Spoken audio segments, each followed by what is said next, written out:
चिले का एटकामा रेगिस्तान दो कारणों से पूरी दुनिया में फेमस है।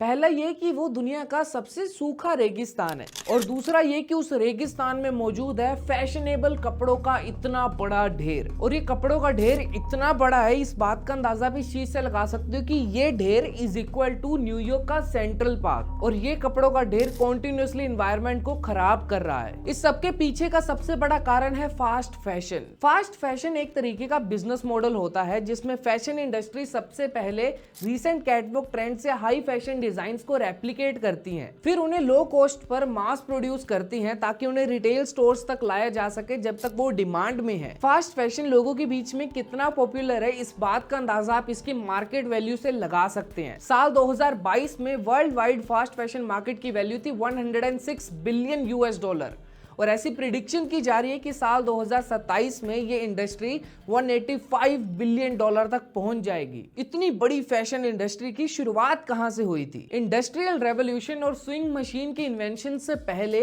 फैशन काफी स्लो था और फैशन ट्रेंड्स कोई एग्जिस्ट भी नहीं करते थे। लोग अपने लिए खुद कपड़े बनाते थे और उन्हें अपनी जरूरत के हिसाब से ठीक कर करके पहनते रहते थे। लेकिन जैसे जैसे फैशन ट्रेंड आते गए, लोगों ने कपड़े स्टाइल के लिए पहनने शुरू कर दिए और तब से कपड़ों की ड्यूरेबिलिटी और क्वालिटी का कंसेप्ट खत्म होता गया। फास्ट फैशन का कंसेप्ट ही ऐसा है कि सस्ते क्वालिटी के कपड़ों को मास प्रोड्यूस किया जाता है। इस टर्म को ऑफिशियली 1990s में न्यूयॉर्क टाइम्स ने कॉइन किया था और इस टर्म की इंस्पिरेशन उन्हें ज़ारा के न्यू एक्सेलरेटेड प्रोडक्शन मॉडल से मिली थी। असल में ज़ारा ने फैशन वीक के कपड़ों के डिजाइन से इंस्पिरेशन लेकर उन्हें 15 दिन के अंदर ही स्टेज से स्टोर की रैक तक पहुंचा दिया था ताकि लोग रनवे मॉडल जैसे फैशनेबल कपड़े खरीद सकें।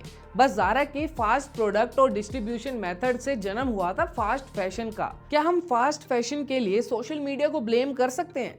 सोशल मीडिया और फैशन दोनों में एक चीज कॉमन है, वो है ट्रेंड्स। आपने इंस्टा पर ट्राई ऑन या गेट रेडी विद मी जैसी वीडियोस तो देखी ही होंगे।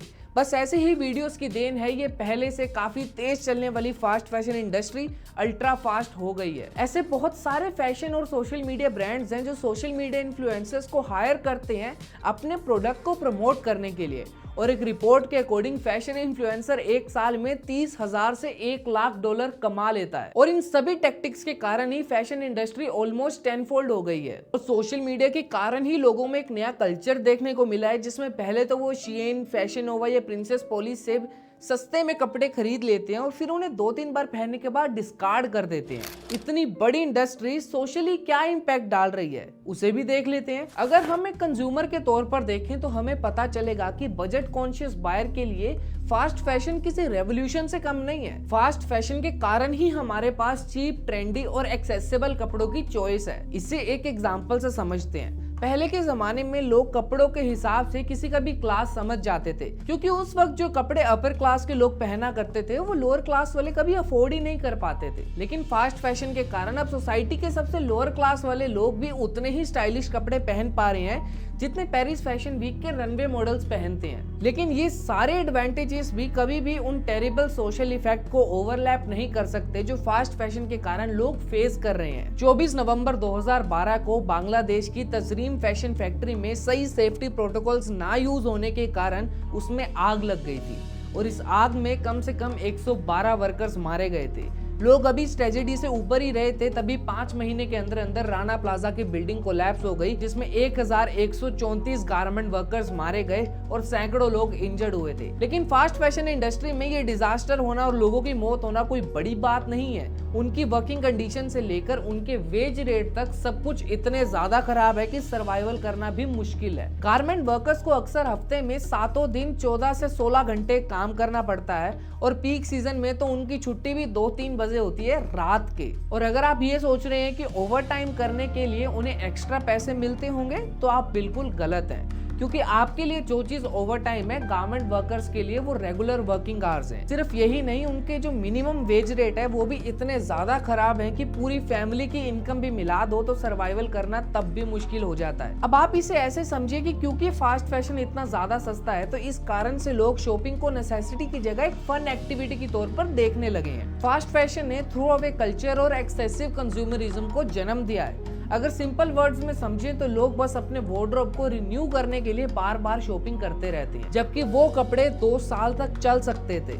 अब क्योंकि डिमांड इतनी ज्यादा है तो जाहिर सी बात है कि इसकी मैन्युफैक्चरिंग प्रोसेस में इन्वॉल्व लोगों पर प्रेशर बहुत ज्यादा होता है। फास्ट फैशन इंडस्ट्री की दुनिया में 300 मिलियन से ज्यादा लोग एम्प्लॉयड है और इसमें मेजोरिटी ऑफ जो लोग हैं वो विमेन्स हैं। एक रिपोर्ट की माने तो फार्म्स और गारमेंट फैक्ट्रीज में काम करने वाली जो फीमेल वर्कर्स हैं, कभी कभी उनका जबरदस्ती अबॉर्शन करवाया जाता है ताकि वो काम कंटिन्यू रखें। फास्ट फैशन प्रोडक्शन के मेजोरिटी काम उन देशों से आते हैं जिसके अंदर लेबर लॉज और ह्यूमन राइट लॉज ज्यादा स्ट्रिक्ट नहीं है, जैसे कि बांग्लादेश, चाइना, इंडोनेशिया, फिलीपींस और वियतनाम जैसे देशों में फोर्स्ड चाइल्ड लेबर का कारण भी फास्ट फैशन ही है। पुअरली पेड एम्प्लॉयज और डेंजरस वर्किंग एनवायरनमेंट लगभग सभी ही फास्ट फैशन ब्रांड्स और रिटेल जाइंट्स में कॉमन है। The environmental impact of the fast fashion. Business insider के एनालिसिस के according total global carbon emission का 10% सिर्फ फास्ट फैशन इंडस्ट्री से आता है। फास्ट फैशन इंडस्ट्री अकेले यूरोपियन यूनियन के बराबर का पोल्यूशन करती है।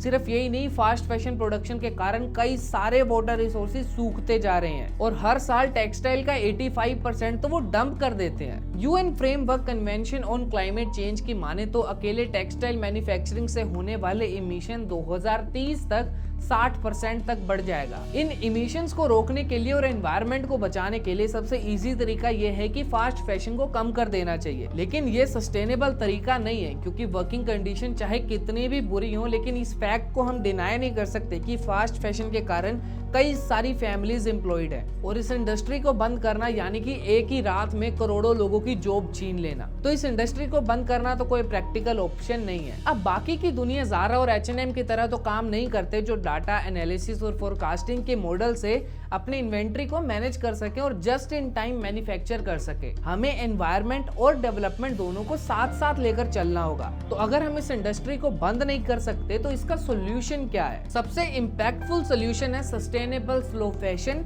And second hand market. India में सस्टेनेबल मार्केट और सेकंड हैंड क्लोथिंग मार्केट अभी अपने अर्ली स्टेजेस में है, लेकिन तब भी सेलिब्रिटीज और इन्फ्लुएंसर्स की मदद से इसे तेजी से ग्रो किया जा रहा है। इस मार्केट के कारण ही ऑर्गेनिक क्लोथिंग टर्म बार बार सामने आ रहा है। द इंटरनेशनल ट्रेड सेंटर ने भी एथिकल फैशन इनिशिएटिव सेट किए हैं जिसके थ्रू सभी गवर्नमेंट को सस्टेनेबल मैन्युफैक्चरिंग प्रैक्टिस की तरफ पुश किया जा रहा है। बहुत सारे ब्रांड्स ऐसे भी हैं जो सस्टेनेबिलिटी सर्टिफिकेशन को सीरियसली लेने लगे हैं क्योंकि उन्हें भी पता लग गया है कि अब कंज्यूमर एथिकल और सस्टेनेबल सर्टिफिकेशन देखकर ही प्रोडक्ट खरीद रहे हैं। 2015 में निएल्सन के स्टडी के अकॉर्डिंग 60 कंट्रीज में 30,000 कंज्यूमर ज्यादा पे करने को तैयार हैं अगर उनका प्रोडक्ट सोशल और एनवायरमेंटल पॉजिटिव है। दूसरा इजी सोल्यूशन और सबसे जरूरी स्टेप है आपका वार्डरोब। अब आपको अपने कपड़े ब्रांड रनवे मॉडल्स को देखकर नहीं बल्कि उनके सस्टेनेबिलिटी रिपोर्ट देखकर खरीदने चाहिए। अगर सभी लोग सस्टेनेबल सप्लाई चेन से प्रोडक्ट खरीदना शुरू कर देंगे तो मजबूर होकर सभी कंपनीज को सस्टेनेबल बनना पड़ेगा। दूसरा स्टेप है कि आपको कपड़े की क्वालिटी पर फोकस करना है। फास्ट फैशन रिटेलर्स ने हमें इस बात का यकीन दिला दिया है कि हमें ज्यादा से ज्यादा कपड़ों की जरूरत है, इसलिए हमारा वार्डरोब सस्ते कपड़ों से भरा पड़ा है जिनकी ड्यूरेबिलिटी इतनी ज्यादा नहीं है और हमें बार बार शॉपिंग करने जाना पड़ता है। तीसरा स्टेप है डोनेशन। अगर आपको अपने पुराने वाले स्वेटर की जरूरत नहीं है या फिर आपकी जो जीन्स है उसका कलर थोड़ा सा फेड हो गया है और आप उसे नहीं पहनना चाहते तो आप उन कपड़ों को किसी ऐसे इंसान को डोनेट कर सकते हो जिसे उसकी सच में जरूरत है। आई एम श्योर जितने भी लोग इस वीडियो को देख रहे हैं उसमें से कई सारे लोग इस स्टेप को ऑलरेडी फॉलो कर रहे हैं, तो आई अप्रिशिएट यू। और अगर आपको शॉपिंग करना बहुत ज्यादा पसंद है, नए नए स्टाइल करना पसंद है, तो I will suggest to go for second hand options. देखो ये ना सबकी अपनी पर्सनल चॉइस होती है कि मुझे सेकंड हैंड कपड़े नहीं पहनने, मुझे ब्रांड न्यू ही पहनने हैं। आई एग्री, ये पूरी तरह से सब्जेक्टिव चीज है और आप खरीद भी सकते हैं, उसमें कोई दिक्कत नहीं है। बट अगर आपको एक ही रात के लिए पहनने और आप उसको दोबारा नहीं पहनने वाले तो गो फॉर रेंट। ना सिर्फ ये आपके नए स्टाइल को सूट करेगा बल्कि ये इन्वायरमेंटली सस्टेनेबल भी होगा। बड़े ब्रांड्स और पूरी की पूरी फैशन इंडस्ट्री को ब्लैंक करना आसान है, बस शुरुआत आपको खुद से करनी पड़ेगी। तो ये थी कहानी फास्ट फैशन की। और अगर आप कहानी उन लड़कियों की सुनना चाहते हो जिन्हें सिगरेट पीने के लिए जेल में डाल दिया गया था तो तुम यहाँ पर क्लिक करके भी देख सकते हो। मैं मिलूंगा आपको दोबारा किसी एक और वीडियो में, तब तक के लिए अलविदा।